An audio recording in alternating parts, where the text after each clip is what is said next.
esensi atau tanda keberatan penasihat hukum terdakwa terhadap surat dakwaan jaksa penuntut umum nomor yang terlampir tertanggal 7 November 2025. Pendahuluan.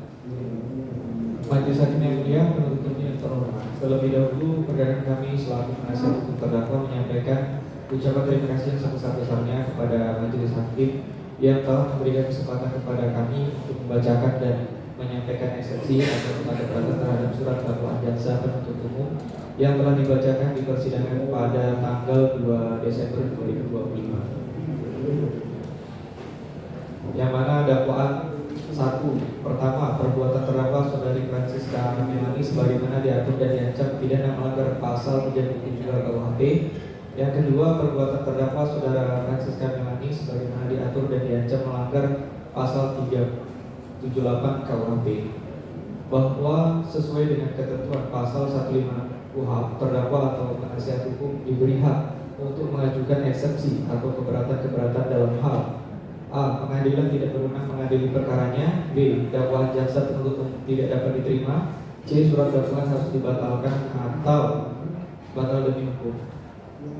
Bahwa dalam ketentuan pasal 143 ayat 2 KUHP dikatakan bahwa surat dakwaan yang dibuat oleh penuntut umum harus memenuhi syarat formil dan syarat material. Syarat formil pasal 143 ayat 2 huruf A KUHP,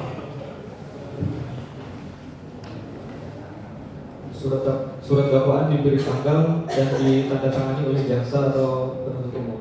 Yang kedua, surat dakwaan berisi nama lengkap, tempat lahir, umur atau tanggal lahir, jenis kelamin, kebangsaan, tempat tinggal, agama, dan pekerjaan terdakwa. Syarat material pasal 143 ayat 2 huruf B KUHP. 1. Surat dakwaan harus dibuat dan dirumuskan dengan memuat uraian secara cermat mengenai tindak pidana yang didakwakan. 2. Surat dakwaan harus dibuat dan dirumuskan dengan memuat uraian secara jelas mengenai tindak pidana yang didakwakan. Yang ketiga, surat dakwaan harus dibuat dan dirumuskan dengan memuat uraian secara lengkap mengenai tindak pidana yang didakwakan. Yang keempat, surat dakwaan menyebut secara terang atau alternatif tentang waktu, tempus, dan tempat tindak pidana yang dilakukan. Izin langsung masuk ke majelis ke poin-poin eksepsi. Yang pertama yaitu alasan eksepsi pertama tentang dakwaan jaksa penuntut umum tidak jelas, tidak cermat atau obscure libel terhadap tempat terjadinya tindak pidana dalam perkara akuo. Yang pertama, materi dakwaan. Uraian dakwaan tidak cermat dan tidak jelas karena terdapat kontradiksi tentang tempat atau lokus tindak pidana terjadi. Bahwa peristiwa hukum dalam perkara akuo sangat jelas dan terang disampaikan oleh pelapor saat membuat laporan polisi di Polda Metro Jaya sebagaimana laporan polisi LP garing B garing 187 garing 1 garing 2025 garing SPKT garing Polda Metro Jaya tertanggal 10 Januari 2025 adalah terjadi di Jalan Gatot Subroto, Kafling 27, RTRW, titik koordinat Karet Kuningan, Setiabudi, Kota Jakarta Selatan, DKI Jakarta. Dapat dilihat di laporan polisi dan BAP saksi-saksi terlampir di dalam berkas perkara. Akan tetapi di dalam surat dakwaan, baik dakwaan pertama maupun dakwaan kedua, terjadinya tindak pidana bertempat di kantor PT Melania Citra Permata yang beralamat di gedung WTC 5 lantai 3A, Jalan Jenderal Sudirman, Kafling 29 sampai dengan 31, RT 8 RW 4, Kelurahan Karet Kuningan, Kecamatan Setiabudi, Kota Jakarta Selatan. Bahwa berdasarkan uraian yuridis tersebut di atas sangat jelas dan nyata bahwa surat dakwaan pertama atau kedua JPU dalam menyusun surat dakwaan terdapat pertentangan yang sangat esensial mengenai tempat atau lokus terjadi peristiwa pidana yang didakwakan kepada terdakwa. Adapun pertentangan tempat atau lokus yang terdapat di dalam surat dakwaan dengan tempat lokus peristiwa pidana yang dilaporkan pelapor sebagaimana laporan polisi tersebut adalah sebagai berikut.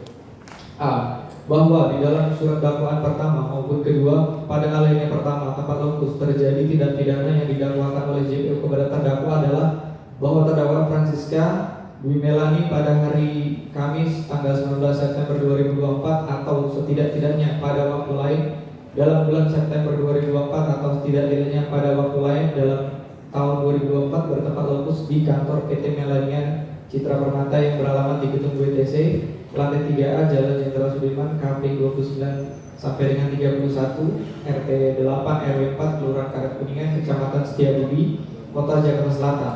Sedangkan di sisi lain, tempat lokus peristiwa dugaan tindak pidana yang dilaporkan oleh pelapor di dalam perkara aqua adalah tempus kejadian 19 September 2024 terjadi di Jalan Gatot Subroto, Kapling 27, Karet Kuningan, Setiabudi, Kota Jakarta Selatan. Dapat dilihat di laporan polisi dan BAP saksi-saksi terlampir dalam berkas perkara. Oleh karenanya, berdasarkan uraian tersebut di atas, sangat jelas ternyata bahwa ada dua waktu peristiwa yang terjadi pada tanggal 19 September 2024. Yang pertama terjadi di hari Kamis, tanggal 19 September 2024, atau setidak-tidaknya pada waktu lain dalam bulan September 2024, atau setidak-tidaknya pada waktu lain dalam tahun 2024, bertempat lokus di kantor PT Melania Citra Permata yang beralamat di Gedung BTC 5 lantai 3A Jalan Jenderal Sudirman, KP 29 sampai 31, RT 8 RW 4 Karet Kuningan, Setiabudi, Kota Jakarta Selatan. Yang kedua terjadi pada tanggal 19 September 2024 terjadi di Jalan Gatot Subroto, KP 27, Karet Kuningan, Setiabudi, Kota Jakarta Selatan. Dapat dilihat di laporan polisi dan BAP saksi-saksi terlampir dalam berkas perkara.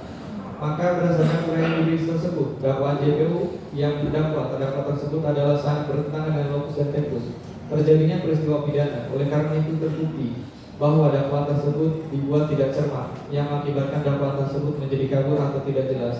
Hal ini sangat jelas diatur dalam pasal 143 ayat 2 huruf B untuk pasal 143 ayat 3 KUHP. Untuk lebih jelasnya kami kutip bunyi pasal sebagai berikut. Pasal 143 ayat 2 huruf B berbunyi, penuntut umum membuat surat dakwaan yang diberi tanggal dan ditandatangani secara berisi: A. Nama, tanggal lahir, umur dan tanggal lahir, jenis kelamin kebangsaan, tanggal, tempat tinggal, agama dan pekerjaan tersangka.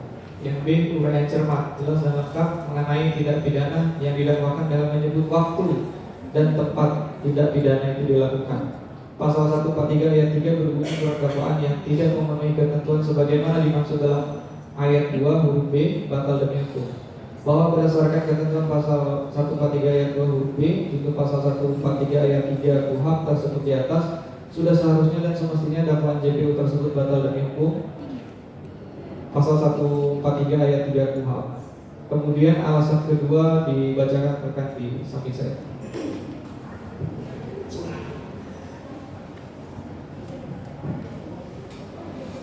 Pengadilan Negeri Jakarta Selatan tidak berwenang memeriksa dan mengadili perkara aku, karena yang berwenang memeriksa dan mengadili perkara aku adalah Badan Arbitrase Nasional Indonesia atau BANI secara keperdataan.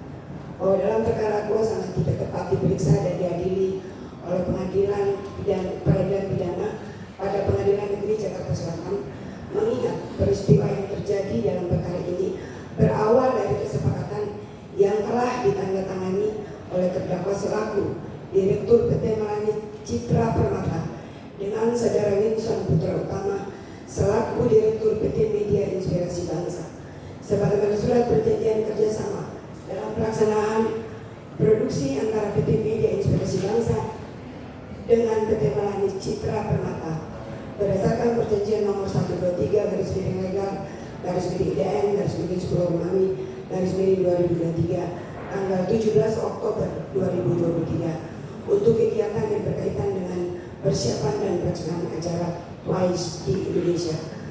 Bahwa secara fakta hukum, PT Melani Citra Permata telah melaksanakan kegiatan acara konser WISE di Indonesia pada tanggal 23 Desember 2023 yang diselenggarakan di Jakarta International Stadium. Hal ini dapat kami buktikan dengan adanya dokumen kegiatan acara konser WISE di Indonesia pada tanggal 23 Desember 2023. Bahwa apabila kita cermati yang terjadi dalam perkara aku, sudah seharusnya dan semestinya apabila terjadi permasalahan antara terdakwa dengan PT Media Inspirasi Bangsa harus diselesaikan melalui Badan Arbitrase Nasional Indonesia, bukan peradilan pidana. Hal ini dapat kami buktikan sebagaimana perjanjian yang telah ditandatangani dan disepakati antara terdakwa dengan PT Media Inspirasi Bangsa, di mana pasal 16 dalam perjanjian nomor 123 garis miring legal garis miring DN garis miring 10 Romawi garis miring 2023 tanggal 17 Oktober 2023 Untuk dijelaskan kami kutip bunyi pasal 16 tentang hukum yang berlaku dan penyelesaian perselisihan sebagai berikut. Hukum yang berlaku dan penyelesaian perselisihan. 1. Pelaksanaan perjanjian ini tunduk pada ketentuan dan peraturan perundang-undangan yang berlaku menurut hukum Republik Indonesia. 2. Dalam hal terjadi perselisihan di antara para pihak mengenai pelaksanaan perjanjian ini, maka para pihak dengan didasari itikat baik sepakat untuk menyelesaikannya terlebih dahulu secara musyawarah untuk mufakat. 3. Dalam hal para pihak tidak dapat menyelesaikan sengketa dalam waktu 30 hari sejak tanggal suatu sengketa tersebut diajukan oleh suatu pihak dan dipertontonkan kepada pihak lainnya, atau suatu jangka waktu dan lainnya yang disepakati bersama antara para pihak. Sengketa harus diajukan ke dan secara final diselesaikan melalui arbitrase sesuai dengan peraturan Badan Arbitrase Nasional Indonesia atau BANI yang beralamat di Wahana Geraha Lantai 1 dan 2 Jalan Mampang Perapatan nomor 2 Jakarta Selatan, bahwa berdasarkan isi pasal 16 tersebut di atas sudah seharusnya dan semestinya dalam perkara aku antara terdakwa dengan PT Media Inspirasi Bangsa sepakat apabila terjadi sengketa harus diajukan ke dan secara final diselesaikan melalui arbitrase sesuai dengan peraturan Badan Arbitrase Nasional Indonesia, bahwa berdasarkan seluruh yuridis alasan eksepsi kedua di atas secara jelas bahwa Pengadilan Negeri Jakarta Selatan tidak berwenang memeriksa dan mengadili perkara aku, karena yang berwenang memeriksa dan mengadili adalah Badan Arbitrase Nasional Indonesia atau BANI sebagaimana perjanjian nomor 123 /legal/DN /10 Romawi /2023 tanggal 17 Oktober 2023. Selanjutnya Yang mulia, alasan eksepsi ketiga tentang eksepsi mengenai surat dakwaan tidak memenuhi persyarat material, yaitu uraian surat dakwaan JPU. Oleh karena itu, sudah seharusnya dan semestinya surat dakwaan dalam perkara ini haruslah dibatalkan atau setidak-tidaknya dinyatakan tidak dapat diterima. Majelis hakim yang kami muliakan, saudara jaksa penuntut umum yang kami hormati, berdasarkan seluruh keberatan lain dari keberatan eksepsi di atas, maka kami mohon kepada majelis hakim untuk mempertimbangkan satu persatu keberatan yang kami ajukan dalam eksepsi ini dengan berkenan majelis hakim yang mulia untuk memberikan putusan selah yang amarnya sebagai berikut. Mengadili primer 1, menyatakan menerima eksepsi dari tim penasihat hukum terdakwa saudari Francisca Dwi Bilani tersebut. 2, mengatakan Pengadilan Negeri Selatan tidak berwenang dalam mengadili perkara quo. 3, menyatakan surat dakwaan jaksa penuntut umum tidak dapat diterima atau batal demi hukum. 4, memerintahkan kepada panitera perkara untuk mengembalikan berkas perkara terdakwa saudari Francisca Dwi Bilani kepada jaksa penuntut umum. 5, memerintahkan jaksa penuntut umum untuk segera membebaskan terdakwa dari rumah tahanan setelah putusan ini dibatalkan. 6, memulihkan harkat dan martabat serta nama baik terdakwa dalam kedudukannya di masyarakat. 7, membebankan biaya perkara kepada negara. Subsidiar bahwa apabila majelis hakim berpendapat lain, maka kami di penasihat hukum tetap memohon putusan yang seadil-adilnya. Demikian eksepsi nota keberatan ini kami sampaikan atas berkenan majelis hakim dalam memeriksa dan memutus perkara ini dengan putusan selah. Tak lupa kami ucapkan terima kasih. Hormat kami penasihat hukum terdakwa. Demikian majelis.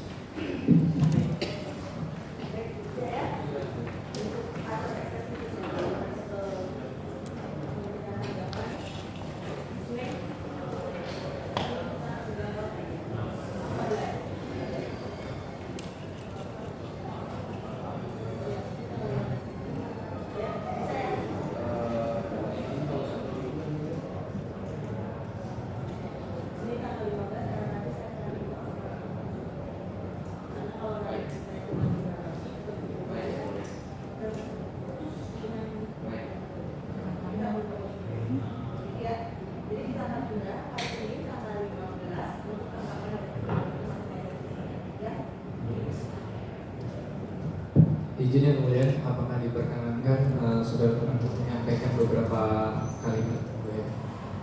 Ada yang mau disampaikan? Berhubungan dengan eksepsi atau Iya, berhubungan guys. mau menyampaikan apa? Apakah diperkenankan yang mulia terkait perkara? Ada yang mau disampaikan? Sedikit saja. Iya, saya tadi sudah bertanya.